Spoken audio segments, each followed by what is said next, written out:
আসসালামু আলাইকুম প্রাণপ্রিয় ভাই ও বন্ধুগণ, সবাই কেমন আছেন? এবং দেশে এবং দেশের বাইরে থেকে যারা আমার ভিডিওটা দেখতেছেন, সবার প্রতি আন্তরিক শুভেচ্ছা ও অভিনন্দন।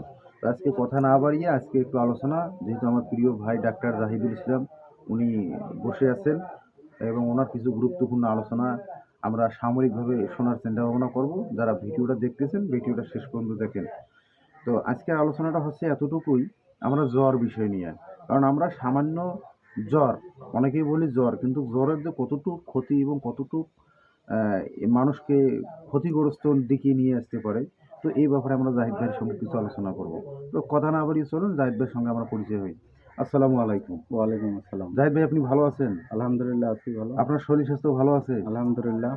তো যাই হোক, শরীর স্বাস্থ্য যেহেতু আমাদের হালকা পাতলা একটু অসুস্থতা জ্বর, তো আসলে জ্বর যদি সাময়িকভাবে প্রথম অবস্থায় কোনো মানুষের যদি দেখা যাচ্ছে আজকে প্রথম জ্বর অর্থাৎ একদিনের জ্বর, এই জ্বরে কি ওষুধ খাওয়া যাবে? এই ব্যাপারে কিছু কথা বলেন। প্রথম একদিনের জ্বরে আপনারা প্যারাসিটামল সেবন করবেন। ৭২ ঘন্টা অতিবাহিত হওয়ার পরে আপনারা ডাক্তারের পরামর্শ নেবেন এবং ডাক্তারের কাছে যাবেন। ৭২ ঘন্টা অতিবাহিত হলে সেকেন্ডারি ইনফেকশন চলে আসে। সেকেন্ডারি ইনফেকশন হলে জ্বর কিন্তু কমবে না, জ্বর বাড়তে থাকবে। হ্যাঁ? টেম্পারেচার হচ্ছে ১০০-র উপরে থাকবে এবং ১০৪ এর উপরে যদি থাকে তাহলে সমস্যা। আপনারা অবশ্যই ডাক্তারের পরামর্শ অনুযায়ী ওষুধ সেবন করবেন। হুট করে কোনো অ্যান্টিবায়োটিক সেবন করবেন না। অ্যান্টিবায়োটিক শরীরে অনেক ক্ষতি করে। আ অবশ্যই ডাক্তারের পরামর্শ তো নিবেন। স্যার, আরেকটি আপনার কথা বলি। বিষয়টা হচ্ছে কোনটা, যে অনেকেই, আমি প্রায় জায়গায় দেখি অনেক মানুষই বলতেছে আমার জ্বর কমতেছে না, আপনি এমনভাবে ওষুধ দেন যেন আমি কালকে কাজে যেতে পারি এবং কালকে পূর্ণাঙ্গভাবে সুস্থ হতে পারি। তেমন ডাক্তার বাধ্যতামূলক বা অন্য গ্রামের যারা এমনি ওষুধের দোকান যারা বসে থাকে, তেমন তারা কি করে অমুক অমুক ওষুধগুলো তারা দেয়। এই ব্যাপারে কিছু আলোচনা আপনি করবেন। একদিনে জ্বর, জ্বর একদিনে কমবে কিন্তু হচ্ছে সাময়িক কমে থাকবে। কিন্তু হচ্ছে ১ মাস অথবা ২ মাস পর আবার আপনার জ্বরটা চলে আসবে। কিন্তু আপনার শরীরে অ্যা যে অ্যান্টিবায়োটিকটা সেবন করছেন ওটা রিঅ্যাস্টার্ন হয়ে যাবে। শরীরে আপনার আর কাজ করবে না। তাই একটু সময় নিয়ে আপনারা ওষুধ সেবন করবেন এবং ধৈর্য সহকারে সেবন করবেন। এই সেকেন্ডারি ইনফেকশন হওয়ার আ প্রায় ৭২ ঘন্টার পরে আপনার জ্বর শরীর থেকে নেমে যাবে। আর অনেক সময় আপনার যদি প্রস্রাবে ইনফেকশন থাকে, সেক্ষেত্রে কিন্তু জ্বর না নামতে পারে। সেজন্য আপনারা টেস্ট করতে পারেন। কয়েকটা টেস্ট করতে পারেন। ইউরিনারি ট্র্যাক্ট ইনফেকশনের জন্য আপনারা কয়েকটা টেস্ট করতে পারেন। সেটা হচ্ছে আপনার ইউরিনারি মধ্যে হচ্ছে ইউরিন টেস্ট, তারপর হচ্ছে সিবিসি, আরবিএস, সেরাম ক্রিয়েটিনিন, চেস্ট এক্স-রে। সাধারণভাবে এই টেস্টগুলো করে দেখতে পারেন। দেখলে অবশ্যই আপনি নিশ্চিত হতে পারবেন এবং উইন্টাল টেস্ট বর্তমান করে না, করলে করতে পারেন। উইন্টাল টেস্ট করলে আপনার টাইফয়েড আছে কি না, যদি অনেক সময় টাইফয়েড জ্বর থাকে, সেক্ষেত্রে হচ্ছে 4th জেনারেশনের ঔষধ ব্যবহার করতে হবে। ব্যবহার যদি না করেন তাহলে জ্বর কখনোই কমবে না। সেক্ষেত্রে বলতেছি যে একদিনে কেউ এই সিদ্ধান্ত নেবেন না যে একদিনে আপনার জ্বরটা নির্মূল হওয়ার চিন্তা ধারণা করবেন না।